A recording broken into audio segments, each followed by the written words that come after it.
Well, I'm Chris, and this is my buying used RC car. So we're gonna go through this one. We're gonna clean it up, fix it, test it. We're gonna go run it. This is an electric, and it's not an Arma Fury. So now when I buy something like this, it's gotta either save me money or have something on it that I want. As soon as I got there, started looking at this thing, it is pretty bad. So bodies like this, they don't sell them anymore. $50, buy it now, free shipping on eBay. Somebody out there is gonna buy it. So it came with this weird thing right here. Battery chargers, great. I'll sell these for like $10. In the pictures, I could see all this like texture on there. And I was like, what in the hell is going on with that car? And I saw this on here. I'm like, what in the hell is going on with this one? The guy was super cool, but some people just do stuff like this to their RC cars. So when I got there, the first thing he wanted to do is show me the lights on it. I really don't care about lights. And then you hit the lights. I'm not gonna lie, I'm not really into that kind of stuff, but I mean, that's some good quality lights. He probably spent decent money on that. I was just there because I saw that Castle motor, and I was like, damn, I've always wanted one of those little setups, but I don't know which one to buy. But this is actually the best running electric used RC I bought so far. This thing is very, very impressive. Look at all that texture. What would you think if you ordered this from eBay and you got it? Of course, they're not gonna take pictures showing that up close. The pictures were in a dim garage, and I asked him, I said, what the hell is all that stuff on there? He goes, man, I got bored, I tried to paint it. He painted it with latex paint, so it doesn't even stick to any of this plastic. So in this video, I'm gonna have to get all that latex paint off of there. I just went like that, and I bumped it, and I go, oh my God. When I seen it run like that, I just gave him the money. I said, all right, dude, we're cool. And he's like, well, what are you gonna do with it? I'm like, I'm gonna go home, try to restore it, fix it up. The Valenion 3S is like 3,500. I'm gonna say that this might even be a 6,000 or 7,000 kV motor. This thing is really freaking fast. But yeah, that was super disappointing to see the tires blown up. All the tires are bad on there. And then on top of that, he sprayed it with some kind of stupid paint or something. But once again, he used a paint that doesn't stick to this. So that Castle system right there, it's not censored, is $159 right there. So clearly you can see why I bought it. This thing is only on 2S, and this is a badass battery. I don't know much about batteries, but that thing is freaking crazy powerful. So real quick video, let's go ahead and take it apart. We'll stop when things get weird or interesting.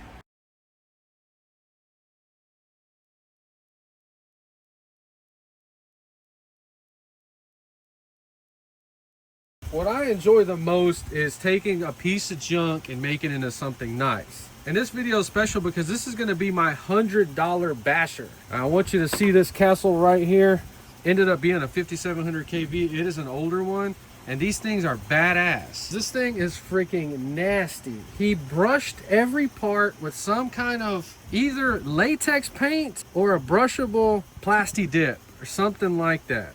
Every single piece is done like that, and you can see this nitro fuel is taking it all off. So you can see all this stuff I was able to just kind of peel off of my fingers real quick. A lot of it peeled off because he never even washed the parts. And things that he added were pieces of metal. There was a hinge in there. Look at all the screws that didn't belong in there. And then literally the most horrible wiring I have ever seen in my life. I pulled it apart to inspect it, because I keep this stuff in my Snap-on truck and I can't have nothing catching on fire. All the wiring was trash wiring where they just twisted it together and wrapped it up with tape. So it appears to all be coming off. So I still have to purple power them and green magic them, but everything should turn out nice. You'll see it all when it's cleaned up. We might be able to save some of these parts on there. The shocks, oh my God, that's what he pissed me off the most. But at the same time, he did buy the freaking big bore fancy shocks, and I like these a lot. They're a perfect set, but they don't have any oil in them. So as you can see, he painted all this crap. Everything's just nasty on this thing. So what happened was he broke the front one like this, and then that's why all that rigged stuff up was on there, whenever he could have just spent like $8 and bought 2 brand new pieces. He spent like 8 hours just rigging up a total freaking mess on it. Honestly, what this one looks like is that nothing has ever been repaired on it. He's probably been driving it with a torn spindle piece on it for 10 years. It actually went down the road straight. Some acetone right here. This process takes 8 to 12 hours. It's gonna go in there and 100% eat that super glue bead off, 100%. It may make your tire soft sometimes, it may destroy your sponge, but 100% in fact, it will not damage your wheel, plastic wheel in any freaking way whatsoever. So it's been 24 hours and you see, look at that. It took all that freaking paint crap off of it too. And then this little bead right here was broke off. Before, looked all screwed up. After, now we just buy some tires. Then we just put the next one in there.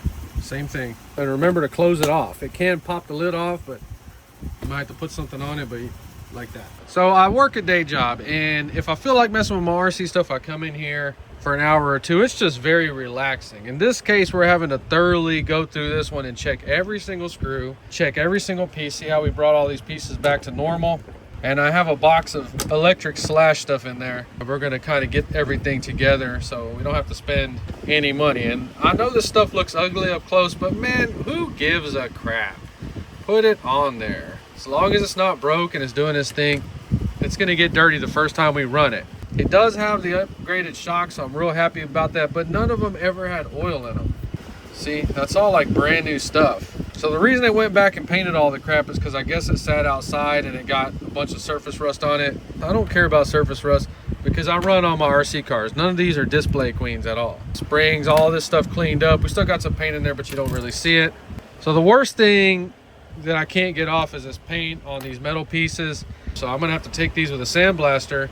You see how we just ran the threads out, or the plastic out a little bit, mask it off, and I'm just gonna hit that with a sandblaster and get that all clean, and then we'll probably spray it with some aluminum paint. But just showing you how all these projects go down. So I had to replace all this stuff. It was either broke or missing, but I already had it. So this is an example of somebody that never took anything apart. They never fixed anything. That was a good thing because a lot of it was there and not messed with. But I want you to see these bearings right here. They should look like that. The 4 on the back wheels are like that. Never looking at this stuff or changing them, it actually had pushed them in. This piece should be flat. You can see how it's like pushed in on both sides. This one's even worse. And what that was doing was the plastic was actually sinking into the bearing, and eventually it would have caused something to fail. But we got lucky, the bearings are fine. About 75% of the pins on there were bent pretty bad. I had to straighten every one. You can see that corrosion on there. That's why he painted all the stuff, because it was like really nasty rusty. I had to take every single one of these adjustable things off, sandblast it, and I just painted them with silver. But like I said, $100. So let's see what the cool things are about this. He did upgrade a servo, freaking awesome, for the steering. This freaking Sidewinder 3, even though it's old, I will keep this forever until the day that I die. I love this kind of stuff right here. And that's why I rip all the freaking wiring apart. I don't care who I get it from, because look at this. Twisted together, semi-soldered, horrible stuff. You spend all that money on this stuff and then you rig it up with some bullshit. Steel axle upgrade, this is freaking awesome. These look like good ones too, but they were horribly rusted. Sandblasted and painted them. Another upgrade, but you've seen how nasty they looked in the beginning. These shocks had no oil in them, not a drop of oil. They've never seen oil. Now they all feel brand new. They really do. I love these shocks. These are awesome. More stupid shit. You know how they rip the wire off like that? Because they're impatient. They can't take their time. So whenever they're trying to pull this stuff off to change the servo, they say, boom, and rip the damn antenna off.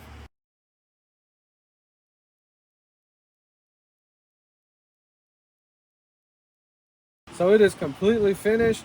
So we got super lucky with the ESC and motor combo. I'm gonna start buying these from now on. They're a little bit cheaper than Traxxas stuff. So everything was mounted questionable on this car. He had that zip tied up there. I don't know why. The switch hot glued. When all you have to do is just think about it for a second. We hard mounted the switch on a Traxxas switch. Just some sticky two-sided tape stuff for the ESC.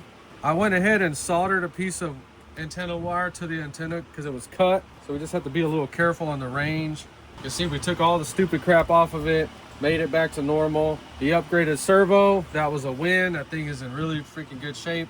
All the rusty, crusty painted pieces went back and squirted them with some diamond dust, and you can tell, well, you really can't tell that there were ever those crusty ones. They don't look perfect, but they look normal. Remember all that paint and all that trash and crap that was stuck on this thing? Now we're back to normal. Nothing wrong with that look. So I was very impressed that they have bought those upgraded shocks like that. All the way around, they were just covered in nasty paint. So these are those Amazon Toyo tires. They have white script. If you ever see these on the internet, they're about $50, $60, I think. So what happens is you buy them and the letters start wearing off. So I just took some nitro fuel and rubbed the remaining letters off of these. So another thing I never see anybody do is why not buy the Proline tires, and after you burn yours down, put the Proline tires on the Traxxas. That's actually what I'm gonna do. That's why I have these tires piled up right here.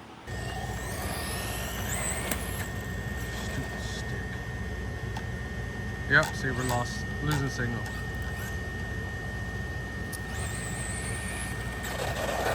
Oh my gosh. When they're overpowered, you just have to drive them like a regular car. Just progressively hit the throttle. I don't know why people get into RC and they think they have to floorboard the damn thing every time they touch the transmitter. Progressive, just like your real car. Well, hopefully. See, now we're not all over the place. Straight line, awesome. Nice.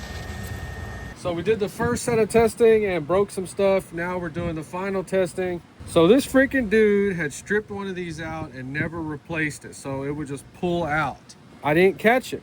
So when I was running this thing, it actually pulled the wheel out and broke the steel axle. I had to take the steel axle, take that plastic piece apart and re-drill it 90 degrees from where it was drilled. And so far it's been working. So the worst thing about this one was the freaking transmitter and receiver. He had ripped the damn antenna wire off. So we were only getting 25 to 30 feet range. So I had to put another receiver in here. Got the battery charged up. This is 2S.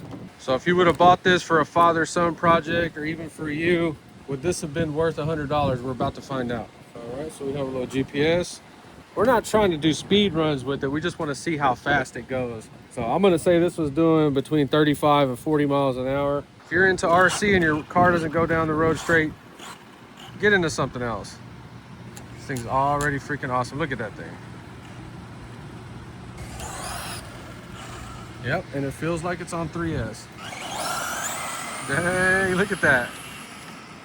This thing is freaking crazy. We got to progressively press the throttle down. Don't just full throttle it.